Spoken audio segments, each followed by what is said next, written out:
लो rock stars, तो क्या हालचाल। तो आइए शुरू करते हैं अपने एनसीईआरटी ऑडियो बुक को, जिसका खास पर्पज है कि एनसीईआरटी के लाइंस के जो भी डाउट हैं आपके, आप सुने, रिलैक्स रहें और वो सारे डाउट्स क्लियर भी हो जाएं। तो आज जो चैप्टर हम सुनने जा रहे हैं या पढ़ने जा रहे हैं, उसका नाम है पाचन एवं अवशोषण, यानी डाइजेशन एंड एब्जॉर्प्शन पढ़ेंगे हम। जब भी हम चैप्टर कोई पढ़ते हैं तो उस चैप्टर के अंदर क्या पढ़ने वाले हैं, क्या जानेंगे, ये जानकारी बहुत महत्वपूर्ण है। तो जब भी हम बात कर रहे हैं पाचन की, तो हम एनसीईआरटी के हेडिंग वाइज आपको एक्सप्लेन करेंगे और आप रिकॉल करिएगा अपने दिमाग में कि आपको इसके बारे में कितना पता है। ठीक है, तो हमारा पढ़ने का तरीका यही होगा। तो जब भी हम बात करते हैं पाचन की, तो पाचन होता क्या है। आप सबको पता है कि भोजन हमारे शरीर के लिए बहुत इम्पॉर्टेंट पार्ट है। शरीर की बात करें तो शरीर में जितनी भी एक्टिविटीज़ परफॉर्म कर रहे हैं हम, जितने भी कार्यक्रम हमारे शरीर में हो रहे हैं, उन सारे एक्टिविटीज़ के लिए हमें ऊर्जा की ज़रूरत पड़ती है और ये ऊर्जा हम अपने भोजन से ही प्राप्त करते हैं। चलो, भोजन से ऊर्जा प्राप्त करते हैं, अच्छी बात है। तो क्या सर जो भी भोजन में हम खाते हैं वो सारे कंपोनेंट्स हमें ऊर्जा प्रदान करते हैं? नहीं, ऐसी बात नहीं है। भोजन में हमारे दो तरह के अवयव पाए जाते हैं। एक अवयव वो होते हैं भोजन में, यानी एक कंपोनेंट वो होते हैं जिनसे कि हम ऊर्जा प्राप्त करते हैं, जैसे कि हमारे यहाँ कार्बोहाइड्रेट हो गया, वसा हो गया और प्रोटीन हो गया। लेकिन हमारे ही भोजन में कुछ ऐसे हिस्से होते हैं जो हमें ऊर्जा तो नहीं प्रदान करते, परंतु हमारे शरीर में होने वाले उपापचयी क्रियाओं में उनका बहुत बड़ा रोल है, बहुत बड़ा योगदान है। जैसे कि बात करें सर, तो पानी हो गया, मिनरल्स हो गए, खनिज जिसे कहते हैं, इनका रोल हमारे यहाँ उपापचयी क्रियाओं में बहुत ज़्यादा होता है। तो ये ऊर्जा तो हमें नहीं प्रदान करते, लेकिन उपापचयी क्रियाओं में इनका रोल होता है। चलिए सर, देखते हैं कि पाचन होता कहाँ से है और कौन कौन से अंग इसके लिए जिम्मेदार है। तो जितने भी अंग मिलके हमारे यहाँ पाचन के कार्यक्रम को कंप्लीट करते हैं, तो हम बोलते हैं कि हमारा पाचन तंत्र बन रहा है, डाइजेस्टिव सिस्टम बन रहा है। अब डाइजेस्टिव सिस्टम या पाचन तंत्र मैं बोल रहा हूँ, तो आपके दिमाग में एक इन्फॉर्मेशन जानी चाहिए कि यहाँ पे बहुत सारे अंगों की हिस्सेदारी होगी। अब हमने बोला पाचन तंत्र, तो ऐसे अंग जो हमारे फूड में, यानी हमारे खाने में मौजूद, या हमारे खाने को इस लेवल तक तोड़ते हों कि हमारी सेल्स या कोशिकाएं उसे एब्जॉर्ब कर सके, अवशोषित कर सके। तो कॉम्प्लेक्स फूड सब्सटेंसेस को सिंपलर फॉर्म में कन्वर्ट करने की जो प्रक्रिया होती है, इसी को हम पाचन कहते हैं। और इस प्रक्रिया में जितने भी अंग अपने हिस्सेदारी निभाते हैं, वो सारे अंग मिलके हमारे यहाँ बनाते हैं क्या, पाचन तंत्र। फिर आपके यहाँ पाचन तंत्र हेडिंग होगा। पाचन तंत्र का जिक्र करेंगे तो हम ऐसे आर्गन या ऐसे आर्गन्स, अंगों का समूह जो पाचन के कार्य को अंजाम देते हैं, यानी कॉम्प्लेक्स फूड सब्सटेंसेस को सिंपलर फॉर्म में कन्वर्ट करते हैं। तो पाचन तंत्र की शुरुआत हमारे यहाँ होती है हमारे मुख से। मुख, हमारा मुख गुहा में खुलता है और मुख से लेके और गुदा तक का जो रास्ता होता है, गुदा तक का जो कैनाल बना हुआ है, नलिका बनी हुई है, उस नलिका को हम आहार नाल बोलते हैं या एलिमेंट्री कैनाल बोलते हैं, जिसकी लंबाई 7 से लेके 9 मीटर तक होती है। अब इस मुख से लेके और गुदा तक हमारे यहाँ बहुत सारे अंग मिलेंगे और जो पाचन में अपनी भूमिका निभाएंगे। जैसे कि अगर हम शुरुआत करें तो मुख में देखेंगे तो हमारे यहाँ सबसे पहला जो हिस्सा मिलेगा वो हमारे होंठ मिलेंगे। अब जब पाचन की बात हम कर ही रहे हैं, तो हम पाचन करेंगे कैसे। तो पाचन के लिए दोस्त सबसे ज़रूरी है कि हम खाने को खाएं, यानी इंजेशन जो है प्राइमरी स्टेज है, प्राइमरी स्टेप है हमारे पाचन का, यानी खाने को खाना। तो खाने को खाना, जब हम खाना खाना खाते हैं, यानी जब भी हम भोजन ग्रहण करते हैं, तो जो हमारे होंठ होते हैं, पहले तो हमारे मुख का जो आगे का हिस्सा है वो बनाते हैं, कहीं ना कहीं हमारे यहाँ ओरल कैविटी को प्रोटेक्शन भी प्रोवाइड करते हैं, ताकि अनवांटेड पार्टिकल हमारे ओरल कैविटी में न चली जाए।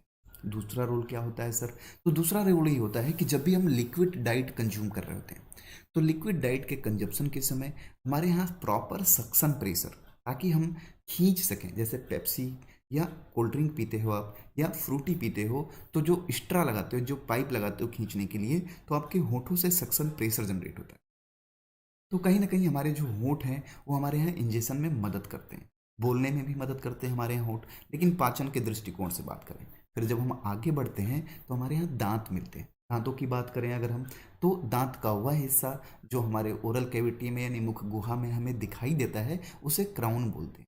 कुछ हिस्सा हमारे दांत का हमारे गम्स में होते हैं, यानी मसूड़ों के अंदर होते हैं, जिसे नेक या ग्रीवा कहते हैं। और कुछ हिस्सा हमारे दांतों का क्या होता है, हमारे जबड़े के बोन में धंसा होता है, जबड़े की हड्डी में धंसा होता है, जिसे हम बोलते हैं रूट यानी जड़ बोलते हैं।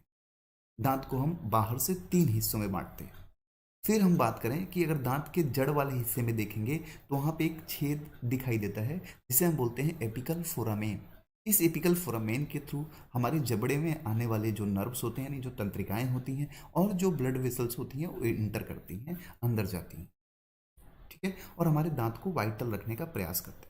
चलिए, हमने प्रयास किया कि एक दांत को काट के देखें। तो जब दांत को हम काट के देते हैं, देखते हैं, क्रॉस सेक्शन करके देखते हैं, तो दांतों के सबसे ऊपर का जो हिस्सा होता है उसे हम बोलते हैं इनेमल। इनेमल के बारे में बहुत ही ज़्यादा बार सवाल पूछा गया आपके यहाँ। इनेमल हमारे बॉडी का सबसे हार्डेस्ट कंपोनेंट होता है। क्यों होता है? क्योंकि इसमें 97% अकार्बनिक तत्व पाए जाते हैं और 3% क्या होता है, पानी होता है। जब हम बात करते हैं इनेमल की, तो इनेमल को हम कोशिका या टिश्यू नहीं बोल रहे होते हैं, इनेमल कंपोनेंट बोल रहे होते हैं। यानी इनेमल किसी सेल के स्रवण द्वारा बनाया जाता है। कोई सेल स्रावित करती है इनेमल, और उस सेल का नाम होता है एमिलोब्लास्ट सेल। एमिलोब्लास्ट कोशिका जो होती है स्रावित करके इनेमल बनाती है, और हमारे जो दांतों का ये आइवरी कलर है वो हमारे इनेमल की वजह से ही होता है। फिर दांत का सबसे अंदर का हिस्सा देखें तो होता है पल्प। इसे क्या कहते हैं, पल्प कहते हैं। और हमारे यहाँ पल्प रीजन में हम देखेंगे तो हमारे यहाँ पल्प जो है रिचली सप्लाइड होता है ब्लड वेसल्स और नर्व से। पूरे तिथ की बात करें तो 3 हिस्से जब हम पढ़ेंगे तिथ में, तो देखेंगे केवल पल्प ही जो है वो वाइटल पार्ट है, यानी जिंदा है, क्योंकि ब्लड वेसल्स और नर्व्स उसमें पाई जाती है। अब पल्प के लाइनिंग कोशिका पे, यानी पल्प के पेरीफेरी पे देखेंगे। पल्प के पेरीफेरी पे हमारे यहाँ एक सेल पाई जाती है जिसका नाम है ओडोंटोब्लास्ट कोशिका। ओडोंटोब्लास्ट कोशिका हमारे यहाँ ट्यूबुलर सिक्रीशन बनाती है, नलिकाएं बनाती है, जिसे बोलते हैं डेंटाइनल टिब्यूल। और वो नलिकाएं हमारे दांत में जिस इलाके तक फैली होती है, उस पूरे इलाके को हम बोलते हैं डेंटिन। डेंटिन हमारे यहाँ जो बोलते हैं कि सेकेंड हार्डेस्ट कंपोनेंट है हमारे बॉडी का। इतने सवाल आपके तित के अंदर से पूछे गए। जो हमारा मसूड़ों में, यानी जो हम बोलते हैं दांत का वह हिस्सा जो मसूड़ों में है, उन्हें हम बोलते हैं क्या, ग्रीवा या नेक बोलते हैं। लेकिन हमारे ही दांत का कुछ हिस्सा हमारे जबड़े के बोन में धंसा हुआ है, और उसे हम बोलते हैं जड़। जो धंसा हुआ हिस्सा है वो पेरियोडोंटल लिगामेंट की मदद से हमारे जबड़े की बोन से अटैच होता है, जो हमारे दांतों को बहुत ही बेहतरीन तरीके से होल्ड करके रखता है। अब बात करें कि हमारे यहाँ दांत के बारे में, अपने एनसीईआरटी में 3 चीज़ों का जिक्र है कि हमारे यहाँ जो दांत होते हैं होमोडोंट होते हैं, होमोडोंट, हेट्रोडोंट। तो होमोडोंट हेट्रोडोंट पहले समझ लेंगे, क्योंकि हमारे यहाँ दांत जो है हेट्रोडोंट पाए जाते हैं। अब हेट्रोडोंट दांत जब हमारे यहाँ होते हैं तो इसका मतलब क्या हुआ? तो बहुत सारे ऑर्गेनिज्म आप देखिएगा, बहुत सारे जीवों को देखिएगा, तो उनके जबड़े में जो दांत होते हैं एक ही प्रकार के दांत पाए जाते हैं। तो ऐसा कोई अगर जीव है जिसके जबड़े में एक ही तरह का दांत पाया जाए, तो हम उसे बोलते हैं क्या, होमोडोंट बोलते हैं। लेकिन अगर हम अपने जबड़े को देखें तो हमारे यहाँ कई तरह के दांत पाए जाते हैं, जैसे कि इंसीजर, कैनाइन, प्रीमोलर और मोलर। अगर कोई ऑर्गेनिज्म या जीव ऐसा है जिसके यहाँ एक से ज़्यादा प्रकार के दांत उनके जबड़ों में मौजूद है, तो उसे हम बोलते हैं क्या, हेट्रोडोंट। फिर आपके बुक में जिक्र होगा, हमारा जो दांत होता है वो गर्द दंती होता है या थीकोडोंट होता है। गर्द दंती या थीकोडोंट कहने का मतलब ये है कि हमारा जो दांत होता है, हमारे जो जबड़ा है उसमें धंसा हुआ होता है, इसलिए हम उसे गर्द दंती कहते हैं। दांतों के बारे में एक बात और है कि हमारे यहाँ दांत जो होते हैं द्विबार दंती होते हैं, यानी अगर हम पूरे लाइफ में देखें तो हमारे यहाँ 2 बार दांत निकलते हैं, इसीलिए हम उसे द्विबार दंती बोलते हैं। एक बार तब निकलता है जब हम मिल्क फीडिंग स्टेज में होते हैं, और दूसरी बार हमारे यहाँ परमानेंट टीथ एराइज होता है। फिर हमारे यहाँ आता है, मुख में ही देखें, अब हमारे यहाँ आता है दंत विन्यास, डेंटल फार्मूला। दंत विन्यास की बात करें तो हमारे यहाँ मनुष्य के लिए पूछा जाए अगर, तो दंत विन्यास होता है मनुष्य का 2123/2123। लेकिन अगर बच्चों के बारे में पूछे तो बच्चों के दांत में देखेंगे हम कि प्रीमोलर्स और थर्ड मोलर नहीं पाया जाता है, तो बच्चों का हम दंत विन्यास जब लिखते हैं तो 2102 से रिप्रेजेंट करते हैं। हमारे यहाँ जो थर्ड मोलर होता है वो लगभग 25 साल की अवस्था में आता है, जिसे हम विजडम टीथ भी बोलते हैं। अब जब हम मुख गुहा में देखेंगे तो दांत के अलावा हमारे पास जीवा भी है, यानी टंग भी है। टंग का अपना अलग रोल है। अगर हम पृष्ठीय सरफेस पे देखेंगे टंग को, तो बहुत सारी पैपिलाएँ, बहुत सारे उभार पाए जाते हैं। ये उभार हमारे भोजन करते समय फ्रिक्शन फोर्स प्रोवाइड करते हैं, ताकि हमारा भोजन जल्दी से हमारे आहार नाल में न चला जाए। हमारे यहाँ सलाइवा रिलीज होगा मुख गुहा में, उस सलाइवा से हम मिक्स कर सकें और अपने फूड को प्रॉपर तरीके से ग्राइंड कर सकें। इसके लिए हमारे जीभ पे उभार पाई जाती है। इन उभारों की एक और खासियत होती है कि इन उभारों के बेस पे देखें, आधार पे देखें, तो हमारे यहाँ संवेदांग पाए जाते हैं जिसे हम टेस्ट रिसेप्टर कहते हैं। और ये टेस्ट रिसेप्टर ही हमें खाने के स्वाद को बताते हैं। अब ये टेस्ट रिसेप्टर की बात करें या पैपिलाओं की बात करें, उभारों की बात करें, तो अपनी संरचना के हिसाब से चार तरीके के: filiform, fungiform, foliate and circumvallate. Filiform papilla जो होती है हमारे जिह्वा पे बहुत ज़्यादा होती है, बहुत छोटी होती है, लेकिन इनके पास टेस्ट रिसेप्टर नहीं पाए जाते। जो फंजीफॉर्म होती है मशरूम के आकार की होती है और ये टंग पे ऐसे डिफ्यूज फॉर्म में पाई जाती है। यहाँ पे टेस्ट रिसेप्टर पाए जाते हैं। फोलिएट हमारे यहाँ दांत के लेटरल सरफेस पे पाया जाता है और सर्कमवैलेट सबसे पोस्टीरियर इलाके में पाया जाता है। फोलिएट हमारे यहाँ वेस्टिजियल मानी जाती है।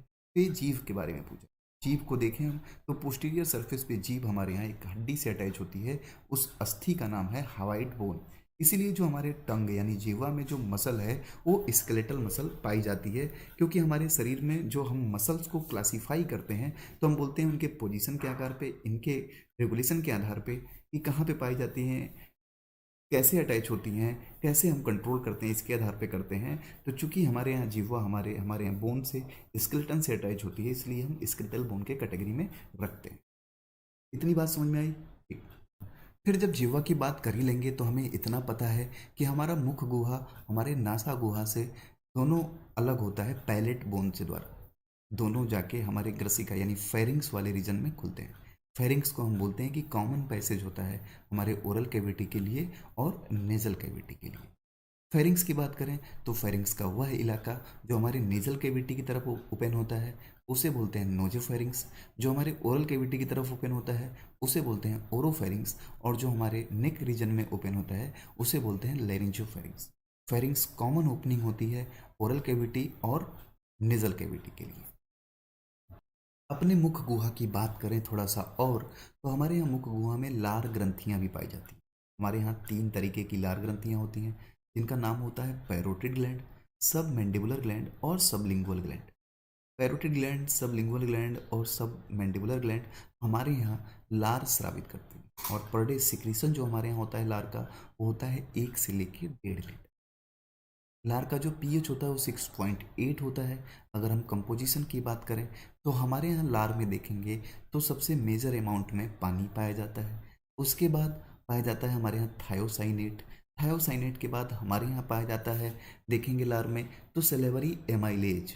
सेलेवरी एमाइलेज के बाद अगर हम देखेंगे सेलेवरी एमाइलेज के बाद अगर हम देखेंगे तो क्या मिलेगा, हमारे यहाँ मिलेगा लाइसोजाइम जो एंटी माइक्रोबियल एक्टिविटी प्रदान करता है।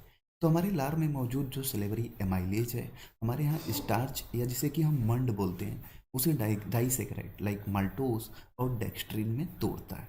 तो हमारे यहाँ पाचन में मदद करता है। हमें बोलते हैं कि जितना भी हम कार्बोहाइड्रेट कंज्यूम करते हैं उसका 30% कार्बोहाइड्रेट हमारे ओरल कैविटी में यानी मुख गुहा में हमारे लार में प्रेजेंट सेलेवरी एमाइलेज की वजह से डाइजेस्ट हो जाता है। इसीलिए पुराने पूर्वज बोला करते हैं कि खाने को जितने देर तक चबा के खाएंगे उतना ही मीठा लगेगा। वजह कि जितना ही हमारा कार्बोहाइड्रेट डाइजेस्ट होगा सिंपल शुगर उतना ही बनेगा। और चूंकि आपको पता है कि शर्करा मीठा होता है, खाना हम अपने टंग की मदद से, यूला की मदद से प्रेस करते हैं और खाने को गटकने का प्रयास करते हैं। जब बात आई गटकने की तो हमारे यहाँ ग्रीवा में यानी नेक में दो ट्यूबुलर स्ट्रक्चर पाए जाते हैं। एक को जो आगे की तरफ होता है उसे बोलते हैं विंड पाइप और उसकी ओपनिंग को बोलते हैं ग्लॉटिस। ग्लॉटिस हमारे यहाँ एक फ्लैप लाइक स्ट्रक्चर से ढका होता है जिसका नाम होता है एपीग्लॉटिस। लेकिन दूसरा पाइप हमारे पास जो पीछे की तरफ होता है उसे हम बोलते हैं फूड पाइप। और फूड पाइप की ओपनिंग को हम बोलते हैं क्या, गुलेट।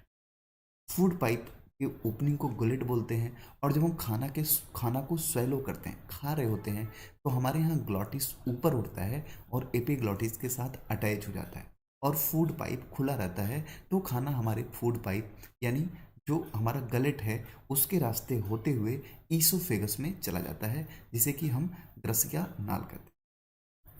ईसोफेगस में हमारे यहाँ कोई पाचन रस स्रावित नहीं होता है, इसलिए ईसोफेगस में हमारे यहाँ कोई डाइजेशन की प्रक्रिया पूरी नहीं होती। ईसोफेगस में म्यूकस रिलीज होता है जो फूड को या खाने को लुब्रिकेटिंग बनाता है। एक बात ध्यान रहे, जब सलाइवा हमारे खाने से मिक्स हो जाता है तो हम उसी खाने को बोलस बोल रहे हैं। अब ये बोलस ईसोफेगस के थ्रू होते हुए हम बोलते हैं कि ईसोफेगस हमारा ओपन होता है कहाँ पे, स्टमक में, यानी आमाशय में। ईसोफेगस स्टमक में ओपन होता है। और स्टमक की बात करेंगे तो हमारे यहाँ आमाशय में 4 हिस्से पाए जाते हैं। जो पहला पार्ट होता है उसे हम बोलते हैं फंडस पार्ट, सबसे ऊपर की तरफ डायग्राम में दिख रहा होगा, जिसे जठरागम बोलते हैं। लेकिन सबसे इंटीरियर पार्ट पूछा जाए, सबसे इंटीरियर पार्ट पूछा जाए तो हमारे यहाँ इंटीरियर पार्ट होता है कार्डियक पार्ट। ओके, उसके बाद बॉडी होता है, उसके बाद पाइलोरिक पार्ट होता है। स्टमक एक जे शेप की संरचना होती है। अगर हम अपने आहार नाल को काट के देखें, जैसा कि आपके यहाँ दिया होगा हिस्टोलॉजी में डायग्राम, ये आहार नाल को काट के देखें तो सबसे बाहर की जो लेयर होती है आहार नाल की, उसे बोलते हैं सिरोसा। उसके बाद पाई जाती है मस्कुलेरिस, यानी पेशी अस्तर पाई जाती है। जो सिरोसा पाई जाती है, जो सिरोसा पाई जाती है, सिरोसा ईसोफेगस में एब्सेंट होती है, वहाँ ट्यूनिका एडवेंटिसिया प्रेजेंट होती है। बात करेंगे हम पेशी स्तर की, तो पेशी स्तर में आउटर लॉन्गिट्यूडनल मसल पाई जाती हैं जिसे अनुदैर्ध्य पेशी कहते हैं, और इनर सर्कुलर मसल पाई जाती है जिन्हें वर्तुल पेशी कहते हैं। वही हम अपने अमाशय यानी स्टमक में बात करें तो एक एक्स्ट्रा पेशी का स्तर पाया जाता है, क्योंकि हमारे स्टमक में, आमाशय में पेरिस्टेल्सिस फोर्स वेव जो जनरेट होती है वो बहुत स्ट्रॉन्ग जनरेट होती है, इसी को एकोमोडेट करने के लिए। उस मसल लेयर को हम ऑब्लिक मसल लेयर कहते हैं। उसके बाद हमारे पास होता है सब म्यूकोसा। सब म्यूकोसा की खासियत की बात करेंगे तो इसोफेगस में होगा, स्टमक में होगा, लेकिन यही सब म्यूकोसा जब हम ड्यूडेनम में पढ़ेंगे तो हमारे ड्यूडेनम के सब म्यूकोसा में कुछ मल्टी सेलुलर ग्लैंड्स पाई जाती हैं जिसे ब्रूनर्स ग्लैंड बोलते हैं। ब्रूनर्स ग्लैंड बहुत ही इंपॉर्टेंट है, कई बार आपके यहाँ पूछा गया है ब्रूनर्स ग्लैंड के बारे में, ब्रूनर्स ग्रंथि के बारे में कि कहाँ पाई जाती है। फिर हम बात करते हैं म्यूकोसा की, तो जो हमारे अमाशय में म्यूकोसा होती है वो रुगे बनाती है, रुगे बनाती है, गैस्ट्रिक पिट बनाती है। इन गैस्ट्रिक पिट में गैस्ट्रिक सेल्स पाई जाती हैं जो गैस्ट्रिक जूस सिक्रेट करती हैं, जिसे हम जठर रस कहते हैं। इन गैस्ट्रिक सेल्स में देखें तो हमारे पास पेप्टिक सेल्स होती हैं, पेराइटल सेल्स होती हैं, जी सेल्स होती हैं और म्यूकस नेक सेल्स होती हैं। म्यूकस नेक सेल्स जैसे कि नाम से ही मशहूर है कि म्यूकस नेक सेल हमारे यहाँ आमाशय में क्या रिलीज करती है, तो श्लेष्मा रिलीज करती है, म्यूकस रिलीज करती है, जो हमारे आमाशय को हाइड्रोक्लोरिक एसिड से डैमेज होने से बचाता है। अब बात आया कि हमारे आमाशय में हाइड्रोक्लोरिक एसिड आया कहाँ से, तो जो हमारा आमाशय होता है उसमें जो हमारा पेराइटल सेल्स होता है या ऑक्जेंटिक सेल होता है, वो दो तरह के सिक्रीशन रिलीज करता है, एक तो हाइड्रोक्लोरिक अम्ल और दूसरा कैसल इंट्रिंसिक फैक्टर। जो हाइड्रोक्लोरिक अम्ल होता है वो हमारे गैस्ट्रिक ग्लैंड्स को एक्टिवेट करता है सिक्रीट करने के लिए उनके सिक्रीशन को, और पेट में पेरिस्टेल्सिस फोर्स जो जनरेट होता है उसको बढ़ाता है। दूसरा काम क्या होता है सीएल का, तो हमारे यहाँ फूड के तहत अगर कोई भी ऐसा माइक्रो ऑर्गेनिज्म इंटर कर गया है तो उसे डिसइंफेक्ट करता है फूड को। और तीसरा जो कार्यक्रम होता है हमारे यहाँ, जो हमारे यहाँ अक्रिय या निष्क्रिय एंजाइम्स रिलीज होती हैं आमाशय में, उनको एक्टिवेट करना। दूसरा जो सिक्रीशन है हमारे यहाँ पेराइटल या ऑक्जेंटिक सेल का, उसका नाम है कैसल इंट्रिंसिक फैक्टर, जो हेल्प करता है, मदद करता है विटामिन B12 के एब्जॉर्प्शन में। विटामिन B12 जैसे कि आपको पता होगा कि हमारे यहाँ बहुत इंपॉर्टेंट कंपोनेंट है, और इसके डिफिशियंसी हो जाए तो हम बोलते हैं कि हमारे यहाँ परनीशियस एनीमिया हो गया। इसको हम केमिकली बोलते हैं साइनोकोबालामीन। अब हमारे यहाँ पेप्टिक सेल्स होती हैं जिसे चीफ सेल भी बोलते हैं या मुख्य कोशिका बोलते हैं, और एक और नाम देते हैं जाइमोजेनिक सेल्स। जाइमोजेनिक हम इसलिए बोलते हैं क्योंकि ये अक्रिय एंजाइम्स रिलीज करती है। तो हमारे आमाशय में देखेंगे तो gastric lipase, gastric amylase, pepsinogen और प्रोरेनिन रिलीज होता है। जो गैस्ट्रिक लाइपेज और गैस्ट्रिक एमाइलेज है, HCl की वजह से अम्लीय माध्यम में ये अक्रिय अवस्था में ही रह जाता है, इसलिए हमारे आमाशय में कार्य नहीं कर पाता। लेकिन जो हमारा HCl जो कि पेप्सिनोजन जो कि अक्रिय अवस्था में है उसे सक्रिय बनाता है और पेप्सिनोजन को कन्वर्ट करता है किसमें, पेप्सिन में। पेप्सिन हमारे यहाँ प्रोटियोलिटिक एंजाइम के कैटेगरी में आता है। जो भी खाने में हमारा प्रोटीन है उसको हमारा पेप्सिन पेप्टोन्स में कन्वर्ट करता है। फिर बात आती है प्रोरेनिन की। प्रोरेनिन को हमारा हाइड्रोक्लोरिक अम्ल रेनिन में कन्वर्ट करता है। और ये रेनिन किस में मदद करता है, तो रेनिन मदद करता है जो मिल्क प्रोटीन होता है कैसीन, उसको डाइजेस्ट करने के काबिल बनाता है। डाइजेस्ट करने के काबिल हम क्यों बोल रहे हैं? जो मिल्क प्रोटीन हमारे यहाँ कैसीन होता है, वो क्या होता है? सॉल्युबल होता है।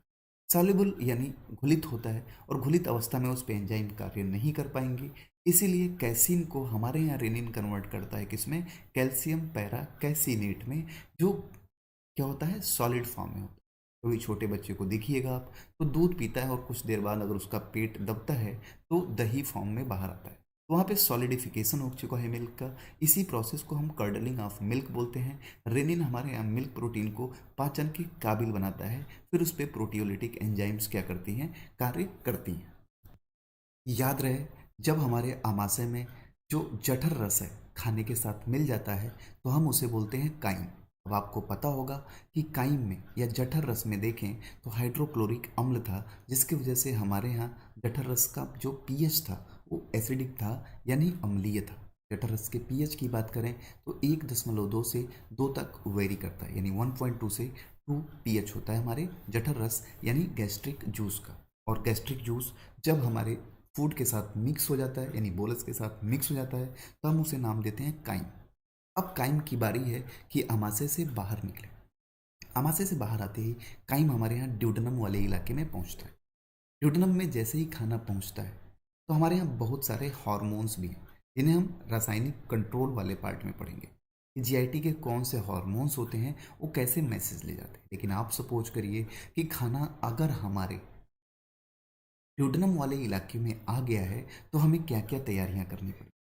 जब ड्यूडेनम में खाना पहुंच गया है दोस्त, तो उस समय हमारे जठर रस का कोई काम नहीं है। जठर रस के श्रवण को रोका जाता है, इसका काम करता है गैस्ट्रिन सिक्रेटिंग।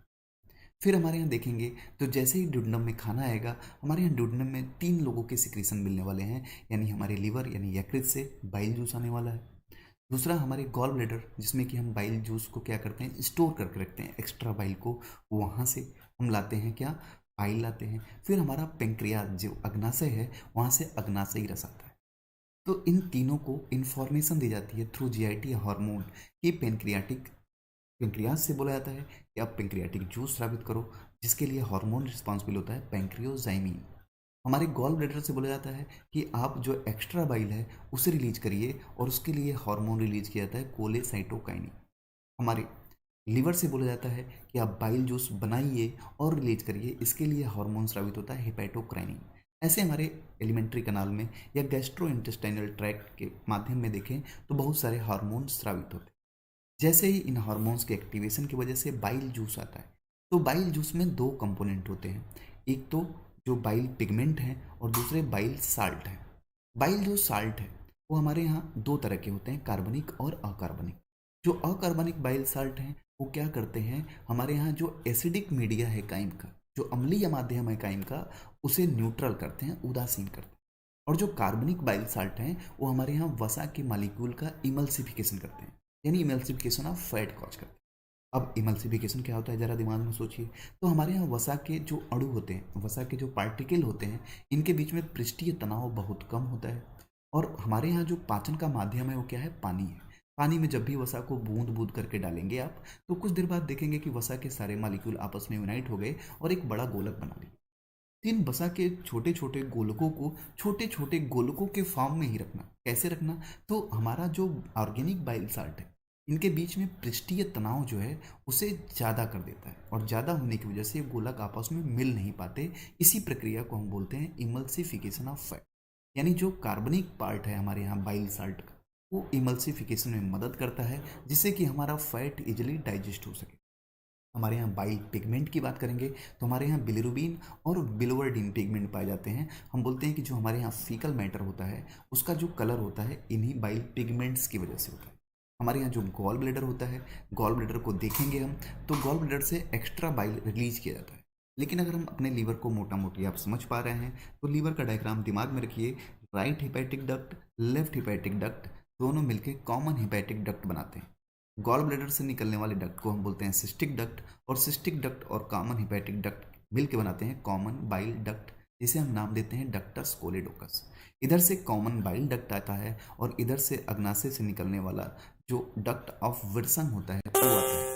डक्ट ऑफ विर्सन आता है, और डक्ट ऑफ विर्सन जैसे ही आएगा दोनों आपस में फ्यूज होंगे और बनेगा क्या? Ampulla of waiter. Ampoule of waiter open होगा हमारे यहाँ ड्यूटेनम में, जिसको कि गार्ड किया जाता है स्फिंक्टर ऑफ ओडी से। हमारे अग्नाशय के मुख्य डक्ट के अलावा भी बहुत सारी एसेसरी डक्ट निकली होती हैं, जिसे हम डक्ट ऑफ सेंटोरिनी कहते हैं। बात करें हम अग्नाशय क्या, तो अग्नाशय से अग्नाशयी रस निकलता है। अग्नाशयी रस को हम कंप्लीट डाइजेस्टिव जूस कहते हैं, क्योंकि लगभग इस अग्नाशयी रस में जितने भी हमारे भोजन के कंपोनेंट हैं उनको पाचित करने के लिए एंजाइम्स पाए जाते हैं। हमारे अग्नाशय को देखें तो हम बोलते हैं कि हमारा अग्नाशय जो है मिक्स्ड ग्लैंड होता है, क्योंकि अग्नाशय का कुछ हिस्सा अंतःस्रावी अंग की तरह काम करता है और कुछ हिस्सा बहिर्स्रावी ग्लैंड की तरह, ग्रंथि की तरह काम करता है। अंतःस्रावी जो हिस्सा होता है वो सबसे पोस्टीरियर पार्ट होता है, जिसे हम आइसोलेट्स ऑफ लैंगरहैंस कहते हैं, जिसमें 3 कोशिकाएं पाई जाती हैं, अल्फा कोशिका, बीटा कोशिका और डेल्टा कोशिका। अल्फा सेल कोशिका हमारे यहाँ क्या स्रावित करती है, ग्लूकागॉन। बीटा कोशिका स्रावित करती है इंसुलिन, और डेल्टा कोशिका स्रावित करती है हमारे यहाँ सोमेटोस्टेटिन। पेंक्रियाज का हमारा यानी अग्नाशय का 99% हिस्सा जो होता है बहिर्स्रावी इन नेचर होता है, यानी एक्सोक्राइन इन नेचर होता है, और ये डाइजेस्टिव एंजाइम रिलीज करता है, जिसमें पाए जाते हैं पेंक्रियाटिक एमाइलेज, पेंक्रियाटिक लाइपेज, न्यूक्लिएजेज, और बात करें अगर स्ट्रिएप्सिन, ये तमाम एंजाइम्स पाए जाते हैं जो हमारे यहाँ पाचन में मदद करते हैं। अगर हम बात करें अग्नाशय में पाचन की, तो अग्नाशय में स्रावित क्या होता है, तो अग्नाशय में 3 अक्रिय, अग्नाशयी रस में 3 अक्रिय प्रोटियोलिटिक एंजाइम्स होती हैं, जिनका नाम होता है trypsinogen, chymotrypsinogen and procarboxy peptidase. जब ये अग्नाशयी रस से प्रोटियोलिटिक एंजाइम रिलीज होते हैं अक्रिय अवस्था में, तो हमारे ड्यूडेनल म्यूकोसा से स्रावित होने वाली इंटरोकाइनेज इन्हें एक्टिवेट करता है और रिस्पेक्टिवली कन्वर्ट करता है ट्रिप्सिनोजन को ट्रिप्सिन में। अब जो ट्रिप्सिन सक्रिय हो गया है, यही ट्रिप्सिन हमारे यहाँ काइमोट्रिप्सिनोजन को काइमोट्रिप्सिन में और प्रोकार्बोक्सी पेप्टाइडेज को कार्बोक्सी पेप्टाइडेज में कन्वर्ट करता है। और फिर जब ये तीनों सक्रिय हो जाते हैं तो हमारे फूड में जो प्रोटीन था उनको डाइजेस्ट करते हैं और प्रयास करते हैं कि स्मॉलर पॉलीपेप्टाइड या एमिनो एसिड में बदल दे। क्लियर है। फिर हमारे यहाँ जो पेंक्रियाटिक लाइपेज होता है वो वसा पे काम करता है और वसा को पाचित करता है। हमारे यहाँ पेंक्रियाटिक एमाइलेज जो है, जो 70% बचा हुआ हमारे यहाँ कार्बोहाइड्रेट था, उसे पेंक्रियाटिक एमाइलेज की मदद से डाइजेस्ट किया जाता है। हमारे इसी अग्नाशयी रस में न्यूक्लिएजेज भी पाए जाते हैं, जो हमारे यहाँ न्यूक्लिक एसिड को डाइजेस्ट करते हैं, न्यूक्लिक एसिड को न्यूक्लियोटाइड्स में कन्वर्ट करते हैं। तो हमारे यहाँ अग्नाशय में हम देखते हैं कि लगभग जितने भी कार्बोहाइड्रेट हैं, जितने भी वसा हैं, जितने भी प्रोटीन या न्यूक्लिक अम्ल हैं, उनको डाइजेस्ट करने के लिए डाइजेस्टिव एंजाइम स्रावित होते हैं। इसीलिए अग्नाशयी रस को हम संपूर्ण पाचन रस भी बोलते हैं। हमारे यहाँ मैक्सिमम जो पाचन का कार्य है वो हम ड्यूडेनम में कंप्लीट कर लेते हैं, यानी क्षुद्रांत में कंप्लीट कर लेते हैं। अब बारी आई एब्जॉर्प्शन की। हम एब्जॉर्प्शन करते हैं, लेकिन हम अभी जो चीज़ें डाइजेस्ट नहीं कर पा रहे हैं, इसके लिए हमारे यहाँ जो लोअर पार्ट होता है, जो इलियम वाला इलाका होता है, वहाँ क्रिप्ट ऑफ लिवर खून के पिनत सेल से, क्रिप्ट ऑफ लिवर खून से बात करेंगे तो हमारे यहाँ जूस स्रावित होता है, इंटेस्टाइनल जूस। अच्छा, इस इंटेस्टाइनल जूस यानी क्रिप्ट ऑफ लिवर खून से स्रावित होने वाले और ब्रूनर्स ग्लैंड से स्रावित होने वाले जूस को कंबाइनली मिला के हम बोलते हैं क्या, सकस इंटेरिकस या इंटेस्टाइनल जूस बोलते हैं। जो लिवर खून से रिलीज होने वाले हमारे यहाँ जूस हैं, उनकी बात करें तो हमारे यहाँ माल्टेजेज, लाइपेजेज, एमाइलेजेज, डाइपेप्टाइजेज, न्यूक्लियोसाइडेजेज और लाइपेजेज हैं। ये तमाम जो एंजाइम्स हैं वो इंश्योर करती हैं कि हमारा खाना सिंपलर फॉर्म में कन्वर्ट हो जाए। फिर हम फूड को एब्जॉर्ब करते हैं। जैसा कि हमने फूड को सबसे ज़्यादा डाइजेस्ट किया था, पाचित किया था अपने ड्यूडेनम में, तो सबसे ज़्यादा एब्जॉर्प्शन का कार्यक्रम जो होता है हमारे यहाँ जेजुनम में होता है। बचा हुआ जो फूड अनडाइजेस्टेड था उसको हम डाइजेस्ट करते हैं इलियम में और इंश्योर करते हैं कि इलियम में उनका एब्जॉर्प्शन हो जाए, क्योंकि हमारे यहाँ स्मॉल इंटेस्टाइन की जो म्यूकोसा होती है वो ब्रश बॉर्डर म्यूकोसा पाई जाती है। इस सरफेस एरिया पृष्ठीय सतह को बढ़ाती है एब्जॉर्प्शन की प्रक्रिया के लिए। फिर बात होती है हमारे यहाँ कि एब्जॉर्प्शन किसका कहाँ पे होता है। इसके लिए एनसीईआरटी में आपके यहाँ डायग्राम बना होगा, जिसमें बात करेंगे हम मुख की, क्योंकि मुख में भी हमने 30% कार्बोहाइड्रेट डाइजेस्ट किया था। तो मुख में हम देखते हैं कि कुछ औषधियों जो कि जीवा के निचली सतह के म्यूकोसा के संपर्क में आती हैं, वे आंतरिक करने वाली रुधिर कोशिकाओं में अवशोषित हो जाती हैं। फिर बात करेंगे हम ईसोफेगस में कोई डाइजेशन नहीं हुआ तो कोई एब्जॉर्प्शन ही नहीं हुआ होगा। बात करते हैं अमाशय की, तो अमाशय में जल हो गया, सरल शर्करा हो गया, एल्कोहल आदि का अवशोषण होता है। फिर बात करें हम छोटी आंत की, तो छोटी आंत में पोषक तत्वों के अवशोषण के प्रमुख अंग हैं, यहाँ पर पाचन की क्रिया पूरी होती है और पाचन के अंतिम उत्पाद जैसे कि ग्लूकोज, फ्रक्टोज, वसी अम्ल, ग्लिसरॉल और अमीनो अम्लों का म्यूकोसा द्वारा रक्त प्रवाह और लसिका में अवशोषण होता है। बड़ी आंत की बात करेंगे तो यहाँ जल, कुछ खनिजों और औषधियों का अवशोषण होता है। तो इस तरह हम देखते हैं कि हमारे यहाँ जो आहार नाल है उसके अलग अलग हिस्सों में अलग अलग तरह की प्रक्रियाएं हो रही हैं। फिर बात आती है हमारे यहाँ कैलोरीफिक वैल्यू और फिजियोलॉजिकल वैल्यू की। दोनों में थोड़ा डिफरेंस समझ लेते हैं। फिजियोलॉजिकल वैल्यू या कैलोरीफिक वैल्यू की बात करेंगे तो किसी भी फूड सब्सटेंस को, अगर हम बात करें कैलोरीफिक वैल्यू की, तो किसी भी फूड सब्सटेंस के 1 ग्राम मैटर को हम बम कैलोरी मीटर में अगर बर्न करें तो जितनी एनर्जी हमें मिलती है उसे हम बोलते हैं कैलोरीफिक वैल्यू। लेकिन उसी फूड को जब हम बॉडी में बर्न करें 1 ग्राम को तो जितनी ऊर्जा हमें मिलती है उसे हम बोलते हैं फिजियोलॉजिकल वैल्यू। ये बुक में आपके दिया हुआ है, इसका एक आपको शॉर्ट नोट बनाना होगा, कभी कभार इससे क्वेश्चन पूछे गए।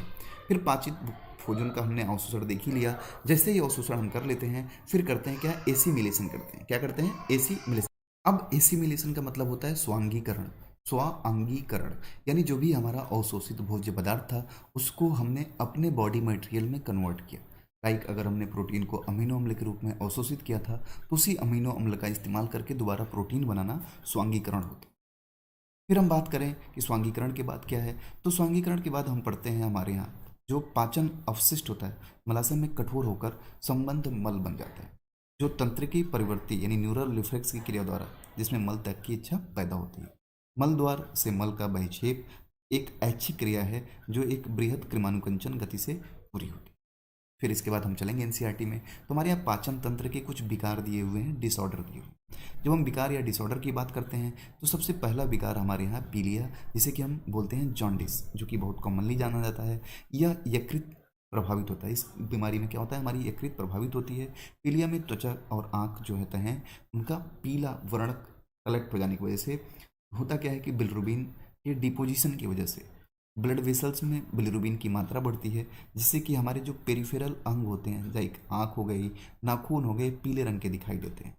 फिर दूसरा है हमारे पास बीमारी बमन कहते हैं, जिसे वोमिटिंग। वमन या वोमिटिंग की बात करें अगर हम, तो बमन या वोमिटिंग में होता क्या है कि आमाशय में संग्रहित पदार्थों को मुख से बाहर निकालने की क्रिया। सिंपल सी बात है, पेरिस्टेल्सिस होने की क्रिया से हम फूड को इसोफेगस से स्टमक में ले जाते हैं, लेकिन यही पेरिस्टेल्सिस अगर उल्टी हो जाए तो यह एक प्रतिवर्ती क्रिया है। मिडला में स्थित बमन केंद्र से नियंत्रित होता है। उल्टी से पहले बेचैनी की अनुभूति होती है। अगली बीमारी हम पढ़ते हैं डायरिया के रूप में, जिसे हम बोलते हैं प्रवाहिका। प्रवाहिका या डायरिया में होता क्या है, एबनॉर्मल मूवमेंट हो जाता है बावेल का, आंत का असामान्य जो है गति होने लगे, बारंबारता बढ़ जाए। तो बारंबारता बढ़ने की वजह से, असामान्य मूवमेंट होने की वजह से बावेल के मलाशय में जो हम वाटर कंजर्व करते थे, रिस्टोर करते थे, वो नहीं हो पाता, जिसकी वजह से जो अपशिष्ट पदार्थ निकलता है उससे वाटर का लॉस होता है। फिर हमारे यहाँ कब्ज या कॉन्स्टिपेशन। कब्ज में होता क्या है, बृहदांत्र में मल रुक जाता है और आंत्र की गतिशीलता अनियमित हो जाती है। इस प्रक्रिया को हम बोलते हैं कॉन्स्टिपेशन या कोष्ठबद्धता। जो लास्ट हमारे यहाँ है इनडाइजेशन, अपच, यानी किसी भी ऐसे कंडीशन में जब आप खाने को पाचन नहीं कर पाते।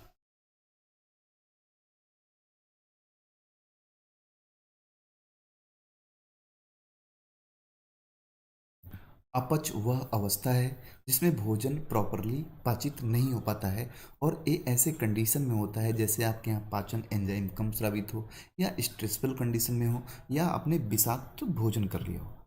इन कमियों की वजह से हमारे यहाँ भोजन न पाचित हो पाने के प्रॉब्लम को हम अपच या इंडाइजेशन कहते हैं। सबसे इंपॉर्टेंट बीमारी हमारी दी हुई है प्रोटीन ऊर्जा कुपोषण, पीईएम डिसऑर्डर। इसमें दो डिसऑर्डर हैं जिससे कि आए दिनों में सवाल पूछा गया है। पहला है मैरस्मस और दूसरा है क्वासियोरका। दोनों में आपको डिफरेंस समझना होगा। जो मैरस्मस होता है वो 0 से 1 साल के बच्चे में होता है, यानी ऐसा बच्चा जो मदर के मिल्क पे डिपेंडेंट था, माता के दूध पे निर्भर था। तो माता का दूध उसे अगर नहीं मिल पाए तो उसे अपना पूरा भोजन, भोजन का पूरा कंपोनेंट, चाहे वो प्रोटीन हो, कार्बोहाइड्रेट हो, वो माता के दूध से ही मिलता था, मदर मिल्क से ही मिलता था। अगर मदर का मिल्क नहीं मिल रहा है, यानी ऐसे बच्चे में प्रोटीन और कार्बोहाइड्रेट दोनों की कमी होगी। अब आपको पता होगा कार्बोहाइड्रेट हमारे यहाँ प्राइमरी सोर्स है एनर्जी का, और प्रोटीन को हम बॉडी बिल्डिंग सब्सटेंस बोलते हैं। तो बॉडी बिल्डिंग मटेरियल होने के नाते और कार्बोहाइड्रेट ऊर्जा प्रदान करता है, तो जो भी मैरस्मस से पीड़ित बच्चा होगा उसके अंदर एक्टिविटी भी कम होगी और उसका बॉडी बिल्ड भी कम होगा। लेकिन ध्यान रहे मेरेस्मस 0 से 1 साल के बच्चे में होता है। दूसरी बीमारी हमारे यहाँ क्वासियरकर होती है। कारण क्वासियरकर होती कब है? तो क्वासियरकर में जो भी बेबी है उसको एक तो 1 से 5 साल की उम्र में ज़्यादा देखी जाती है। और क्वासियरकर के कंडीशन में होता क्या है, यहाँ पे कार्बोहाइड्रेट की कमी नहीं होती है, बस और बस कमी होती है तो प्रोटीन की। यहाँ पे कुछ सिम्टम दिखाई देते हैं जिसमें मटके की तरीके से पेट बाहर आ जाता है, जिसे बोलते हैं पॉट बेली एब्डोमेन, और शरीर पे स्वेलिंग पाई जाती है, उसे हम बोलते हैं इडमा। इन दोनों में डिफरेंस जरूर समझ लीजिएगा।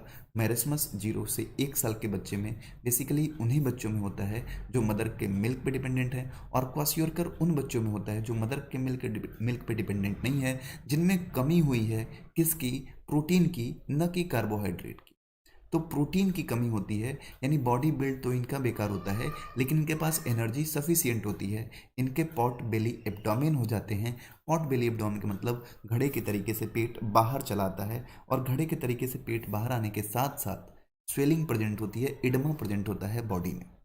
तो इतनी चीज़ें आपकी एनसीईआरटी के पाचन एवं अवशोषण में डिस्कस की गई हैं। एक बार बहुत सारांश रूप से हमने इसको आपको कहानी के तौर पे या आपके अपनी भाषा में समझाया। एक बार एनसीईआरटी उठिए, देखिए, जागिए, पढ़िए, और कल मिलेंगे इसी के पीवाईक्यू में। इससे क्वेश्चन सॉल्व करेंगे, और प्रयास रहे आपका कि इसी तरह से हम लोग जल्दी जल्दी सारे चैप्टर्स खत्म कर लें और जूलॉजी में आप मैक्सिमम मार्क्स पा सकें। धन्यवाद, bye bye, tata, take care.